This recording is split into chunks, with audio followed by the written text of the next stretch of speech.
இளையராஜாவின் மகளும் பின்னணி பாடகியுமான பவதாரணி கடந்த வாரம் இலங்கையில் உயிரிழந்தார். அவருடைய ஆன்மா சாந்தி அடையணும் அப்படின்னு நினைக்கிறவங்க இந்த வீடியோக்கு ஒரு லைக் கொடுத்துட்டு தொடர்ந்து இந்த வீடியோவை பாருங்கள்.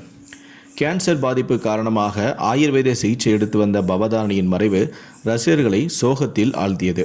இதையடுத்து இலங்கையிலிருந்து சென்னை கொண்டு வரப்பட்ட பவதாரணியின் உடலானது சென்னை தியாகராய நகரில் உள்ள இளையராஜாவின் வீட்டில் அஞ்சலிக்காக வைக்கப்பட்டது.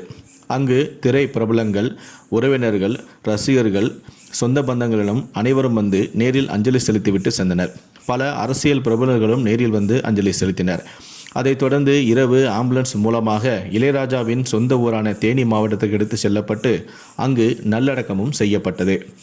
பவதாரணியின் இறுதி நிகழ்வில் அவருக்கு தேசிய விருது வென்று கொடுத்த மயில் போல பொண்ணு ஒன்று என்ற பாடலை இளையராஜாவின் குடும்பத்தினர் பாடி அஞ்சலி செலுத்தினர். இளையராஜா, யுவன், வெங்கட் பிரபு, பிரேம்ஜி அமரன், இயக்குனரான பாரதி ராஜா உள்ளிட்டோர் பலர் கண்ணீர் மல்க பவதாரணிக்கு விடை கொடுத்தனர். பவதாரணிக்கு பித்தப்பையில் கல் இருப்பது தெரிந்தது. உடனே அதனை கரைத்து விடலாம் என்று முயற்சி செய்து மருத்துவமனைக்கு சென்றார்கள்.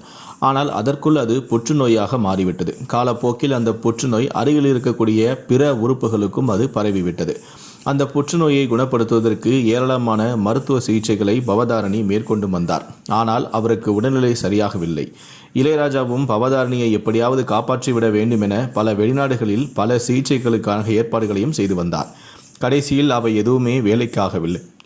அதனை உணர்ந்த பிறகுதான் ஆயுர்வேத சிகிச்சைக்காக மாறினார்கள். பவதாரணிக்கு தன்னுடைய மரண நாள் எது என்பது முன்னரே தெரிந்துவிட்டது. ஆம், கடந்த வருடம் ஜூலை மாதமே அவருக்கு பிறந்த நாள். அந்த நாளில் அவரது குடும்பத்தினர் அனைவரையுமே அழைத்து தனக்கு புற்றுநோய் இருப்பதை மிகவும் இயல்பாகவே சிரித்து கொண்டே சொல்லியிருக்கிறாராம். அதேபோல தன்னுடைய உறவுக்காரர்கள் ஒவ்வொருவருக்கும் தனித்தனியாக தன்னுடைய நினைவாக ஒரு பரிசு பொருளையும் அவர் வழங்கியிருக்கிறாராம்.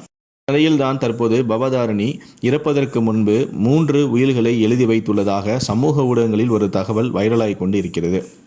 அதாவது தான் இறந்த பிறகு தன்னுடைய சொத்துக்காக தன்னுடைய சகோதரர்களுக்குள் எந்தவிதமான மனக்கசப்பும் வந்துவிடக்கூடாது என்பதற்காக தான் அவர் தான் இறப்பதை முன்னரே அறிந்து இதனை செய்திருப்பதாகவும் கூறப்படுகிறது.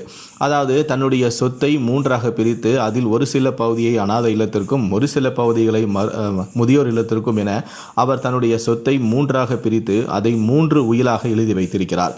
அப்படி எழுதி வைத்த சொத்தின் மூலம் இளையராஜா அவருக்காக கொடுத்த அந்த வீட்டையும் சேர்த்து எழுதி வைத்ததாக கூறப்படுகிறது. இதனால் அந்த வீட்டை விட்டே தற்போது இளையராஜா வெளியேற வேண்டிய சூழல் ஏற்பட்டுள்ளதாகவும் கூறப்படுகிறது. இப்படி ஒரு தகவல் தற்போது சமூக ஊடகங்களில் வைரலாக பகிரப்பட்டு வருகிறது. இதை பற்றி உங்களுடைய கருத்துக்கள் என்ன அப்படிங்கிறத கீழே இருக்கக்கூடிய கமெண்ட் செக்ஷனில் மறக்காமல் சொல்லுங்கள். நன்றி, வணக்கம்.